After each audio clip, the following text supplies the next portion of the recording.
નમસ્કાર મિત્રો, આપ સૌનું સ્વાગત છે। આજના આ વિડીયોમાં આપણે એક એવા રોકાણ વિશે વાત કરીશું જેના વિશે તમે છેલ્લા ઘણા સમયથી સાંભળતા હશો। એસઆઈપી। એસઆઈપી એટલે શું? એસઆઈપીની શરૂઆત કેવી રીતે કરવી? મહિને કેટલા રૂપિયાથી એસઆઈપી કરી શકાય? અને સૌથી મહત્વનું, એસઆઈપી કરવાથી ફાયદો શું થાય? આ બધી જ માહિતી આજે આપણે ખૂબ જ સરળ ભાષામાં આ વિડીયો દ્વારા સમજીશું। તો ચાલો વિડીયોને શરૂ કરીએ। મિત્રો, એસઆઈપીનું પૂરું નામ છે સિસ્ટેમેટિક ઇન્વેસ્ટમેન્ટ પ્લાન। સરળ ભાષામાં કહીએ તો એસઆઈપી એટલે દર મહિને એક નક્કી રકમ મ્યુચ્યુઅલ ફંડમાં નિયમિત રીતે રોકાણ કરવું।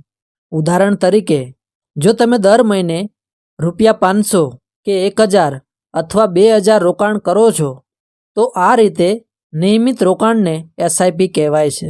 અહીં એક મહત્વની વાત છે, એસઆઈપી પોતે કોઈ અલગ રોકાણનું સાધન નથી। એસઆઈપી એ મ્યુચ્યુઅલ ફંડમાં નિયમિત રીતે રોકાણ કરવાની એક રીત છે। એસઆઈપી કેવી રીતે કામ કરે છે તે જોઈએ। ધારો કે તમે દર મહિને ₹1000ની એસઆઈપી શરૂ કરો છો। દર મહિને તમારા બેંક ખાતામાંથી નક્કી કરેલી રકમ કપાઈને પસંદ કરેલા મ્યુચ્યુઅલ ફંડમાં રોકાણ થાય છે। મ્યુચ્યુઅલ ફંડના યુનિટની કિંમત બજાર પ્રમાણે વધઘટ કરતી રહે છે। ક્યારેક તમને વધુ યુનિટ મળે અને ક્યારેક ઓછા યુનિટ મળે।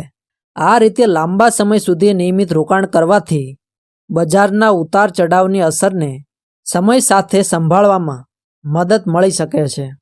હવે વાત કરીએ એસઆઈપી શરૂ કેવી રીતે કરવી। સૌથી પહેલાં તમારે નક્કી કરવું પડશે કે તમે કયા હેતુ માટે રોકાણ કરી રહ્યા છો, જેમ કે બાળકોનું ભવિષ્ય, ઘર ખરીદવું, નિવૃત્તિ માટે પૈસા ભેગા કરવા અથવા લાંબા ગાળાની સંપત્તિ બનાવવી।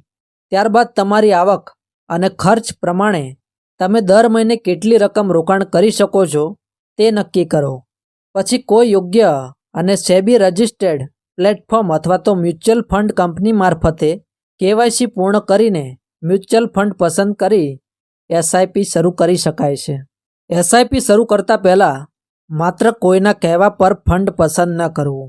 ફંડનો જોખમ, ખર્ચ, રોકાણનો સમયગાળો અને તમારી પોતાની જરૂરિયાતોને સમજવી ખૂબ જરૂરી છે।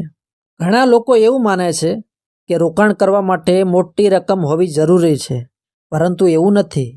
ઘણા મ્યુચ્યુઅલ ફંડમાં એસઆઈપી ખૂબ નાની રકમથી પણ શરૂ કરી શકાય છે।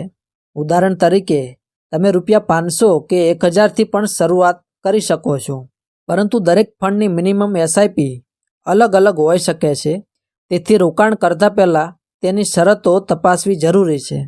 હવે વાત કરીએ એસઆઈપીના કેટલાક મહત્ત્વના ફાયદા વિશે। પહેલો ફાયદો, નિયમિત રોકાણની આદત।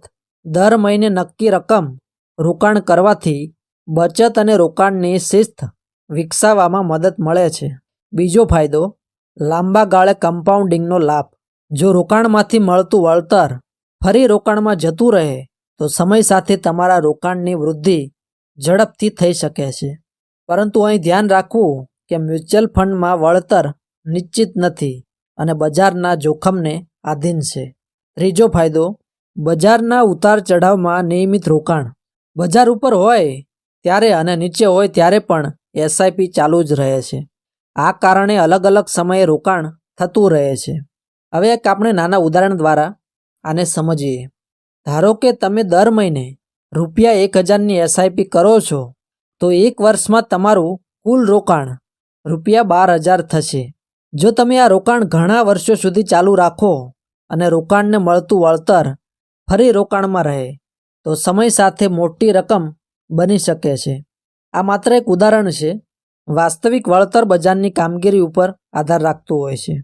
મ્યુચ્યુઅલ ફંડમાં નફો પણ થઈ શકે અને નુકસાન પણ થઈ શકે છે। એસઆઈપી કરતી વખતે કેટલીક ભૂલો છે તે ન કરવી જોઈએ। મિત્રો, એસઆઈપી શરૂ કરવી સારી વાત છે, પરંતુ કેટલીક ભૂલો આપણે ટાળવી જોઈએ। માત્ર કોઈ મિત્ર કે યુટ્યુબ વિડીયોમાં સાંભળીને ફંડ પસંદ ન કરો। તમારી આવક, જોખમ લેવાની ક્ષમતા અને રોકાણના હેતુ પ્રમાણે નિર્ણય લો। ટૂંકા ગાળાના પૈસાને માત્ર ઊંચા વળતરની આશામાં શેર બજાર આધારિત મ્યુચ્યુઅલ ફંડમાં રોકાણ ન કરો। અને સૌથી મહત્ત્વનું, બજાર થોડું નીચે જાય એટલે ગભરાઈને તરત એસઆઈપી બંધ કરી દેવી નહીં. તમારા રોકાણના હેતુ સમયગાળાને ધ્યાનમાં રાખીને નિર્ણય લેવો. તો મિત્રો, સરળ ભાષામાં કહીએ તો એસઆઈપી એટલે દર મહિને નક્કી કરેલ રકમ મ્યુચ્યુઅલ ફંડમાં નિયમિત રીતે રોકાણ કરવાની રીત. નાની રકમથી શરૂઆત કરીને લાંબા સમય સુધી નિયમિત રોકાણ કરવાથી સંપત્તિ બનાવવાના લક્ષ્યમાં મદદ મળી શકે છે. પરંતુ એસઆઈપીમાં કોઈ ગેરંટીવાળું વળતર નથી. મ્યુચ્યુઅલ ફંડ રોકાણ બજારના જોખમને આધીન છે. આથી રોકાણ કરતા પહેલાં તમારા નાણાકીય લક્ષ્યો અને જોખમને સમજીને નિર્ણય લેવો. જો તમને આ માહિતી ઉપયોગી લાગી હોય તો વિડીયોને લાઇક કરો અને તમારા મિત્રો સાથે શેર કરો. આવી જ માહિતી માટે અમારી ચેનલને સબસ્ક્રાઇબ કરવાનું ભૂલશો નહીં.